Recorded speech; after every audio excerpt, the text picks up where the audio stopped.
I'm going to share something that I've never shared before on this channel. Okay, I sat down this week and ran the numbers on my entire recruitment desk. Okay, so this is every single live role that I'm currently hiring for, every single company that I'm currently working with, and I want to walk you through what the data says. Okay, because it's super important and also really insightful, because some of it confirmed exactly what I expected to see from the market. Okay, and some of it genuinely shocked me. So what I'm going to run through with you here are 73 companies, 142 job listings, 222 individual roles that I've been given the task to fill. And these are all roles that I'm working on right now. Okay, they're live roles, they're not archived, not historical. It's not based on a survey. This is my current desk. Okay, so if you want to know what the market looks like from a recruiting operation standpoint in July 2026, stay with me, because this is going to be one of those videos that you want to come back to. For those of you who don't know me, I'm Alex. I'm the founder of CareerLaunchCampus.com. I've been recruiting for the last 12 years for companies across the US, UK, and Europe, primarily focusing on STEM-focused roles. So my bread and butter is recruiting for software engineers, data scientists, data analysts, AI, ML, and everything in between. Okay, but a lot of the roles that I'm going to be covering today also surrounding the marketing domain, sales, go-to-market, operations, and others. Okay, so what we're going to start with here is we're just going to look through some of the raw numbers. We're going to focus in on the actual location. We're going to actually discuss some of the interview processes that are embedded in all of these roles because I have the data on that as well. We're going to look at sort of process design and what that tells you about the specific companies, who this current market is hiring by both function and salary. Different markets, so not just US focused, it's going to be primarily US focused, but I'm going to show you some other opportunities as well and what that looks like. And then the type of candidate profile that keeps appearing across all of the different companies involved. Okay, and then I'm going to run you through a essentially spreadsheet, a tracker, and just show you what this looks like as a breakdown as well. So if we just look here, let's actually start with location. Okay, because this is where I think a lot of people are operating on the wrong mental model. Okay, 70% of the roles that I'm currently recruiting for are in person. Okay, they're not hybrid roles, not remote, they are in person. Okay, so you will be required to be on site 5 days a week, in some cases 6 days a week, in a specific location. Okay, only 19% of the roles I'm recruiting for are fully remote, and only 5% of them have a hybrid working model with some regard. Okay, now this is where it gets more specific. So, of all of the in-person roles, so the fully like on-site roles, okay, more than half of them are based in San Francisco. Okay, 18% of them are based in New York City. Okay, so that is the second most like populated geographical area for where the roles that I'm recruiting for are sitting. Okay, so if we actually look at this, if you add those two cities together, then you're looking at around 70% of the active startup hiring market that I'm currently operating in. And a lot of the companies I'm recruiting for are backed by Y Combinator or have large backing from different VCs. Okay. I say this not to make you feel bad if you live somewhere else. Okay. I say it because the gap between the narrative and the reality is just too wide to actually ignore. Okay. And I want to explain what's actually happening in the market. So the narrative says the future of work is remote. Okay. Or at least that's what the narrative was around 2020, maybe slightly before, maybe slightly after. Okay, so the future of work is remote.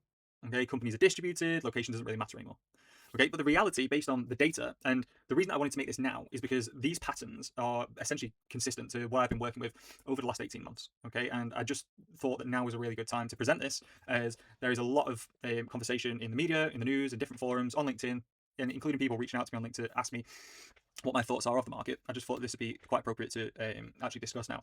So the reality is, at least in the market that I recruit in, which is like a startup focus space, pre-seed to Series D, and especially in an AI first like company space, is that the majority of hiring is concentrated in two American cities. Okay, two geographical locations. That doesn't mean that there aren't roles elsewhere. Okay, there's a lot of companies that I've recruited for and supported in Austin. Okay, these companies I've supported in Miami. I even had 6 roles with a company in Amarillo. Okay, which is super out of the way. Okay, there won't be an abundance of roles there. So there are roles everywhere. But if we're looking at what the data's showing, okay, from a first-hand perspective here of what I'm working with, this is what it's suggesting. Okay, so the question is, what do you do with that? Okay, you have to make a decision. So if you're in San Francisco or if you're in New York, the market is genuinely active for you. Okay, there is a narrative that this is the most difficult job market ever. There aren't any jobs. All jobs are fake. Okay, from my perspective, working with hundreds of different founders, hundreds of companies, like and being very active from a perspective of coaching candidates to actually land opportunities as well, not just with the companies that I'm recruiting for. The job market's super active. Okay, the issue is that strategy plays a big part in actually securing interviews. Okay, and that's where most people mess up. Okay, resume, alignment, positioning, strategy, and then interview execution play a big part. But if we just look at the opportunities, okay, if you're in San Francisco, if you're in New York, then there's real demand. Okay? If you're not based there, you either build a strategy specifically around remote listings, okay, that exist in the market. So what I can see here is obviously 27 fully remote roles exist across my entire data set. Okay, or you have an honest conversation with yourself about potential relocation. Okay, it's as simple as that. So applying broadly from like a mid-tier city and waiting for the phone to ring or waiting for that email or waiting for that confirmation isn't really a strategy. Okay, it's purely based around optimism. So that's the first point. Where are the jobs based that I'm working with, and where are primarily the majority of jobs located, or where do the requirements sit that I've been working on, especially over the last 18 months? It is very consistent to what this looks like. Okay. The second thing I want to talk about here is something that probably surprised me the most. Okay, so when I actually looked at the data, 48% of the roles that I'm currently hiring for include some form of, okay, or a very set in stone parameter of on-site stage work as part of the interview process, or like a multi-day work trial. Okay, now this is becoming increasingly more prevalent. Okay, it shouldn't really be the norm, and it's quite difficult for people to do if you are currently employed and looking for another job, because you have to take holidays, you may have to take that unpaid, it may not always be feasible, and then you miss out on opportunities. Okay, based on the data that I have here, nearly 1 in 2 jobs require this type of work trial as part of an interview process, which, in my opinion, is ludicrous. It also opens the conversation up as to, are these companies genuinely evaluating your fit for a role by doing these work trials, or are they getting free or cheap labor? Okay, and I suppose that's enough conversation. But when you filter it down to just the in-person roles, okay, so if we remove the like remote roles, if we remove the sort of hybrid roles, if you filter it down to the in-person roles, okay, that 48% of all roles, including a work trial or like an on-site stage, then increases to 62%. Okay, so the majority of in-person startups that are hiring right now that I've been working with involve some form of live performance evaluation on top of the standard, put that in inverted commas, interview rounds. Okay, so let me give you a sense of the actual range. So on the lighter end, okay, you've got companies asking for half a day, okay, a half a day in-person visit or a 1 day work trial. Okay, which in most cases is relatively manageable. Okay, it's potentially like the equivalent of when the majority of jobs were fully on site. You may have to go in and do a on-site interview day. Okay, or you may spend a few hours interviewing with different members of staff, or potentially doing like an on-site technical evaluation. Okay, so I wouldn't say that that's too much of an ask. Okay, it is quite normal. Okay, in the middle, I see this. So you got 2 day, 3 day work trials showing up at multiple companies. Okay, multiple companies require you to put in 2 to 3 full working days before they make a decision. Okay, so this isn't a case of you've interviewed, they've offered you, they then want you to do a like 2-3 day integration period. This is part of the actual interview process. Okay, and then on the extreme end, okay, if we look at this, I've got one company, excuse me, I've got one company with 4 open roles. Okay, and every single one of those roles includes an 8-hour take-home assignment, followed by a next stage, which is a 6-hour on-site work stage. Okay, so for those roles alone, okay, if we remove the other stages in the process, okay, that's 14 hours that you have to commit of your time before that company even make a decision. Okay, the interesting thing here is I have this information because I'm recruiting on behalf of the companies. This information is not publicly listed anywhere. So you could enter a process, apply for a job, get an interview, do the screening round, do the first round, do a second round, do a technical round, then do a take-home test. And you might think, well, this is really long. Then you're required to do a 6-hour on-site day at the company as part of your evaluation, which, in my opinion, is just too much. There shouldn't really need to be that extra stage there. Okay, there also shouldn't have to be an 8-hour take-home test. Okay, in my opinion, and I've been doing this for 12 years, if a company has to do extensive interview rounds, they have to do take-home tests, they have to do multiple screening rounds, they have to do technical conversations, case studies, and then an on-site, it probably says more about their interview process and interview technique and way of assessment not being good enough, not being streamlined enough, not being effective enough, than it does about the fact that this is what the market norm looks like. Okay, because there are plenty of companies out there that will do 1 to 3 interviews, and then the person that they bring in ends up staying at the company for years. Okay, so you can still make good hires based off a few different rounds. Okay, one of the companies that I'm recruiting for, okay, is asking for a 1 week work trial. Okay, so that's across multiple positions in the company. So there's a founding engineer position, there is a product position, and there is also a marketing focused position, if I'm not mistaken. Okay, 1 week work trial. Okay, unpaid. Okay, which just doesn't work for a lot of people. What you end up with here is you'll end up with people who are desperate for work, going and doing these interviews. It's a 1 week work trial. Okay, because they feel that they have to. Okay, so what this does is it'll discount a lot of the, let's say, maybe more aligned candidates, okay, that don't have to do this. And you'll end up with candidates that maybe not in a position to be picky or choosy between different opportunities, going and doing this. And in a lot of cases, not with the company that I'm working with at the minute, but from speaking with other recruiters, from speaking with other professionals that are trying to navigate the job market, there's so many times where people have done these multi-day work trials and then get ghosted. They feel like they've essentially been taken advantage of. They've just done work for free. Okay, and it's not good. But I just wanted to explain exactly what I'm seeing with the companies that I'm working with. Okay, now I'm not here to tell you whether this is ethical or fair. Okay, that's a totally different conversation. I do have my opinions of my own, but what I'm telling you is this. Okay, this here is what the market looks like, especially from my perspective. Okay, and there's a lot of companies that I'm working with which kind of paint this picture, so it's not like a one-off.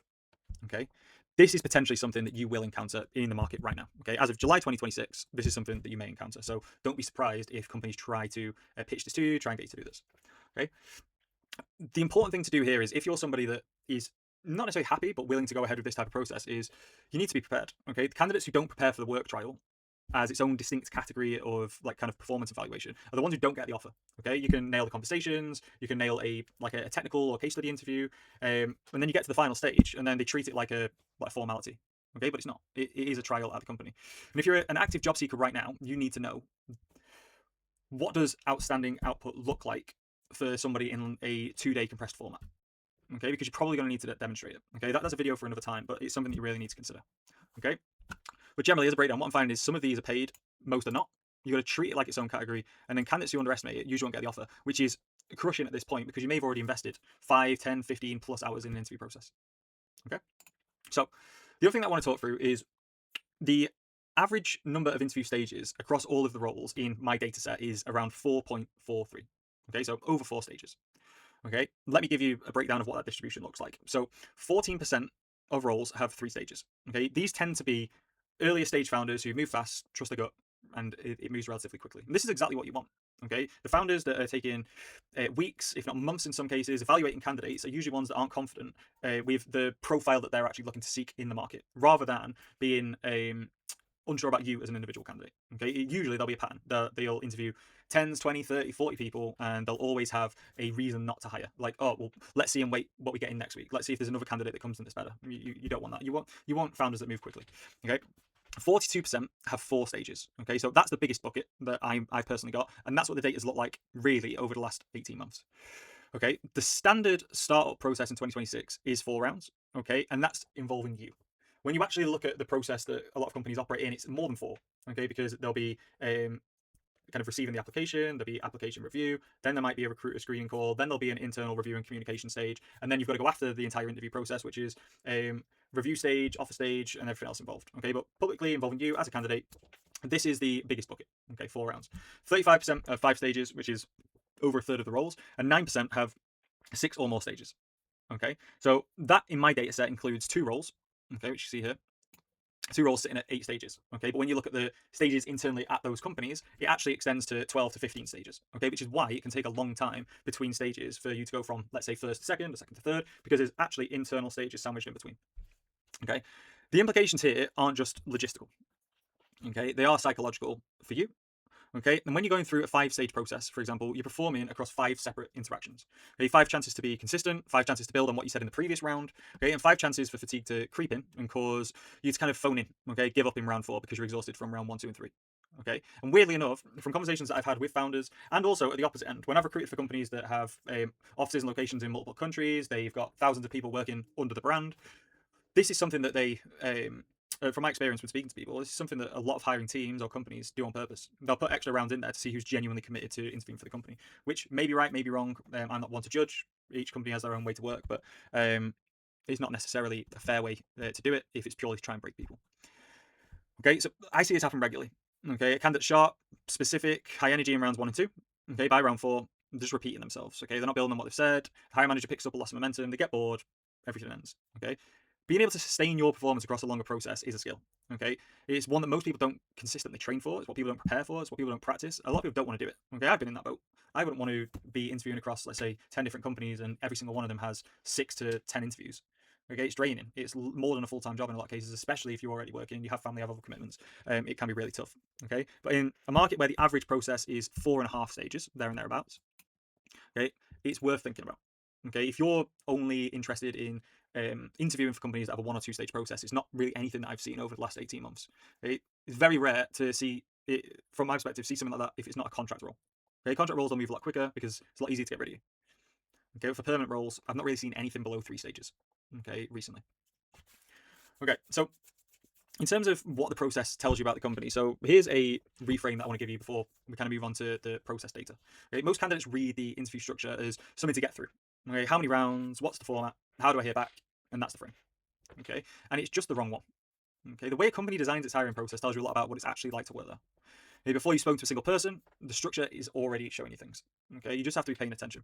Okay, a lot of the time it's not necessarily showcased publicly. You may have to kind of extract or source this information from speaking to people within the company, doing a bit of research, looking on Glassdoor. There's a whole host of different things you can do. It's not always going to be public. I do understand that. Okay, but think about the 8-stage processes that I've talked about in my data set. Okay, these are both early stage companies. Okay, and when it takes 8 touch points to decide yes on a candidate, that's also how many conversations it's going to take to get a budget approved or a product decision made or a strategy pivot. Okay, that's just the culture of the business. Okay, I actually liken a lot of these early stage startups that have multiple, have too many touch points within an interview process to a lot of like public sector work. Okay, in a lot of like public sector work, you might be brought in to work on a project, but for you to get sign off on that project, it needs to go through 3, 4, 5, 6 different levels. It may take 12, 18, 24, 36 months until something gets signed off. Okay, by which point it's outdated, it's never going to be implemented. Okay, it's a similar sort of thing on the flip side. So an early stage private company, if they require 6, 7, 8, 9, 10, 11, 12 stages to interview you to make a decision, it probably reflects on how their internal operations and decision making works on a day-to-day basis. Okay, so if it's not something that you're fond of, maybe have that as like a background red flag. Okay, that's just their operating model. Okay, it's not necessarily wrong, but it's something that you should know before you accept an offer, or at least it's something that you should consider. On the other end, okay, companies running 3-stage processes tend to be like high conviction founders who make decisions fast and trust their instincts. Okay, it's great for speed. The trade-off is that those same founders will be equally fast if something isn't working. Okay, so if they don't see an immediate impact, they don't see you pulling your weight, okay, then they can be equally as fast to say, thanks very much, it's been great to have you on board, this isn't working anymore. Okay, the work trial piece is interesting too. Okay, so if we look at it from this particular angle, a company that runs a well-structured work trial with a clear brief, with specific deliverables, with a defined evaluation, is going to show you something about how they operate. Okay, they've thought about it, they've designed it, and that level of thoughtfulness tends to show up in other parts of the role too, and other parts of the business. A company that says, come in for a week and we'll see, with no brief and no criteria, is also showing you something. Maybe it's a founder who trusts his gut over the process. Maybe it's a founder who's seen that other companies are doing work trials and goes, well, if they're doing it, we need to do it. But they don't really know why, they don't know the basis of evaluation, and there isn't really a process behind it. Okay? Maybe it's complete chaos in those types of businesses. Either way, you're seeing it before you're inside. So always think about, well, what is this process telling me about the company? Okay, don't just go through the process blindly until you get to the end and see if you get an offer. Okay, have a think about what the process is telling you about companies, because I've seen it from some of the clients that I've worked with that it can be a bit chaotic, and it also can reflect in the way onboarding's done. It can reflect in terms of the way that the sort of employee turnover actually happens too. Okay, and then the paid versus unpaid distinction matters more than people talk about. Okay, a company that pays you for 5 days of evaluation has thought about a power dynamic. Okay, they've thought about that candidate relationship. Okay, one that expects 14 hours of output for free, okay, has made a different calculation. Okay, it's not always clear what that is or the reasons that they're doing it. Okay, some candidates are fine with it, others are not. Okay, you know which camp you're in before you commit to the time. And if a company asks you to come to do an on-site or a work trial, ask them beforehand, how many hours do you require of me? Will I be compensated? Will travel be compensated? And also ask around flexibility, especially if you're somebody that is already employed and needs to organise time off from your current company to do it.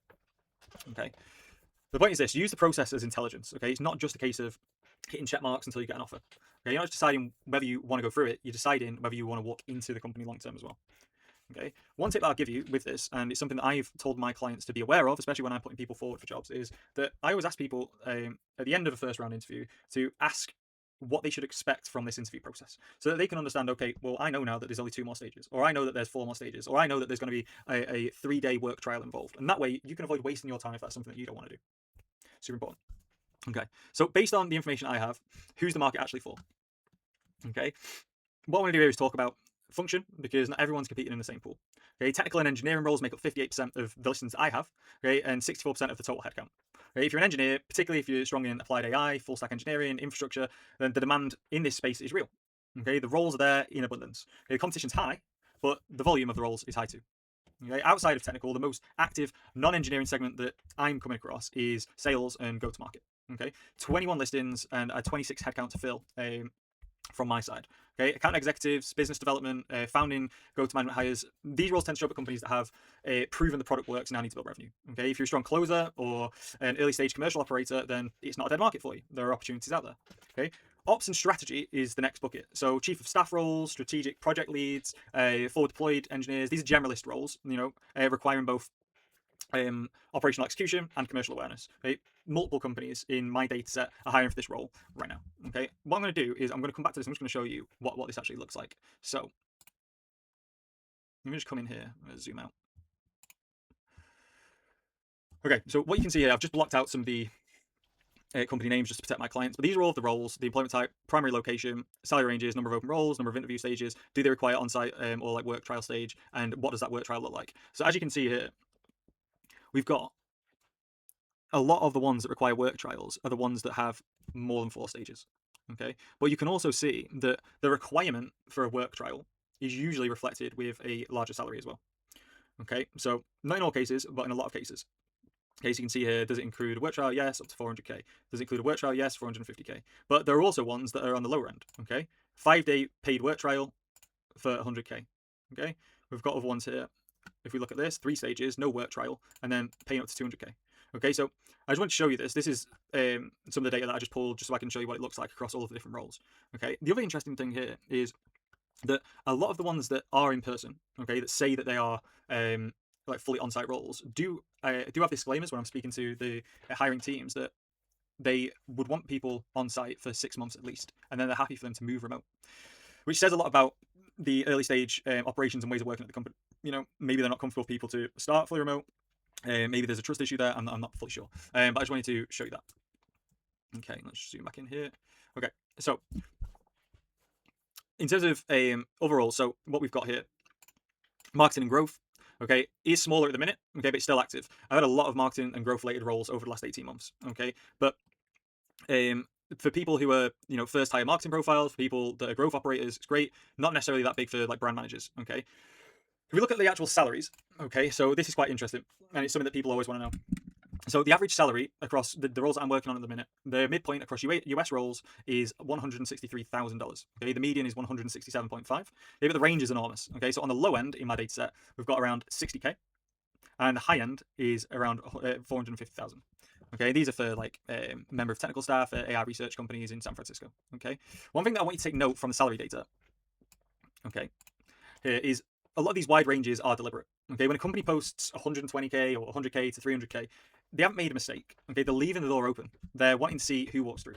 Okay, if they put, like for example, if they just listed it as 250 to 300k, they may get people that they may put people off that are less experienced, maybe that have been at companies that just generally pay lower than they would anyway, not applying because they might think it's too big of a step up. Okay, you may also get somebody who is more junior that can do the job for a more appropriate salary for that junior position. It means that the company can save. Okay, they're leaving the door open. Okay, they want to see who applies, they want to see what the market looks like, and for a candidate who understands how to position themselves and negotiate, having a wide band is actually quite useful as well. Okay, there's a misconception that these large salary bands are just linked to fake jobs. They're not at all. Okay, it's just a way that companies can keep the market open, keep their options open, rather than pigeonholing themselves and locking themselves in for a specific type of candidate that might be looking for this. Because you've got to remember, on a lot of job boards, if you're using job boards, you can filter by salary. So if you're somebody that was looking at, I don't know, let's say you were looking at roles that are from 125k, or let's say you were looking at roles that were, I don't know, 250 to 300, and then a company didn't have like a big range. Okay, by leaving the parameters open from a company side, it means that they may attract you to a role that you would never normally have found because you've looked at specific like salary data when trying to source roles. Okay. The next thing I want to look at here is something that isn't going to be necessarily as appealing to every person. So if it isn't something that you're that interested in, skip forward and we're going to look at the actual profile for the market. But one thing that I found really interesting is that there's 10 roles in my data set that are specifically targeting candidates in Latin America. Okay, these are also open for people in the US to apply for. Okay, but they're all with US-based companies that made a deliberate decision to try and aim their hiring to outside of San Francisco and New York. Okay, 7% of everything that's on my desk. Okay, and that isn't like an anomaly. It's now like a genuine category. Okay, the salary range on these runs from 48,000 for back-end engineers up to 132,000 for senior machine learning engineers. Okay, so in the context of markets like Brazil, Colombia, Mexico, Argentina, the upper end of that range is serious money. Okay, and the companies know that, and that's partly why they're doing it. This isn't like an uncommon thing. Okay, I've been brought in by companies before to help them hire remotely outside of the US and outside of the UK in markets where generally you can get the exact same quality of talent but for a lot cheaper. Okay, so the likes of South Africa, Poland, different parts of like Africa, so in Nigeria, especially, is a market that a lot of companies will look for. Okay, and it's the exact same here. Okay, here's what I noticed though. Okay, when I've received applications from candidates to apply for these roles, okay, they apply the exact same way that they would apply to everything else. Okay, they send the same resume. Okay, so I've received resumes from candidates that have applied to multiple roles, one in the US and these Latin American roles as well. They send the exact same resume, with the same covering note, usually something like I'm available for US time zones, and that's about it. Okay, and that's not a strategy. And that's why most of the applications go nowhere. Okay, and that's generally just a hiring pattern across the entire market. So when people say I can't find a job, I can't land interviews, it's down to strategy. I'm going to do a video breakdown on that because it's super important. Okay, so here's the thing with these specific roles. Okay, the companies that post in Latin America specific roles have already made the hardest decision. Okay, they've already decided that they want to hire from that market. Okay, it's like priority number one. They're not waiting to be convinced. They've opted into that strategy, and what they're doing now is just running a selection process of the pool that they've chosen. Okay, and that completely changes what good looks like from their perspective. You're not trying to persuade them to open the door. The door's open. Okay, you just essentially competing to the best person who walks through it. Simple as that. Just move that.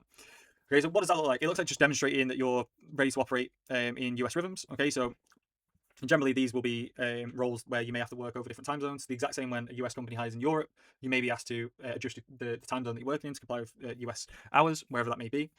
Okay, so it needs a application that looks like you can communicate in English well, okay, and it's not just like basic passing the minimum bar threshold, and where possible, okay, it looks like outreach that you've done and the projects that you are including and the bullets that you're including actually understand the company's problem, okay, not just checking their tech stack, okay. You still need to have a quality application, okay, and in a lot of cases you'll need your application to be over the sort of bar that they would normally look for, because they're saving money, so they can be more picky with it, okay. So they're going to try and get the absolute best candidate possible for this price tag, okay. Now, 10 roles in the data set of 142 doesn't really sound like a lot, but if you're a strong engineer in Latin America and you're not targeting these openings of a specific strategy, then you're leaving one of the least competitive, sort of high value channels in the market completely untouched.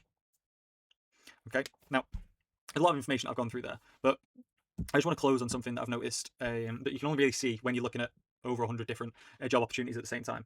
Okay, so beyond the skills and beyond function, there is a profile, like a type of person that this market is repeatedly trying to find. Okay, it's evident across all the sort of 73 companies that I'm working with at the minute, whether the roles in engineering or sales or ops or marketing or it could be anything back office. Okay, the title's giving it away. They're looking for founding, because founding is all over this particular data set.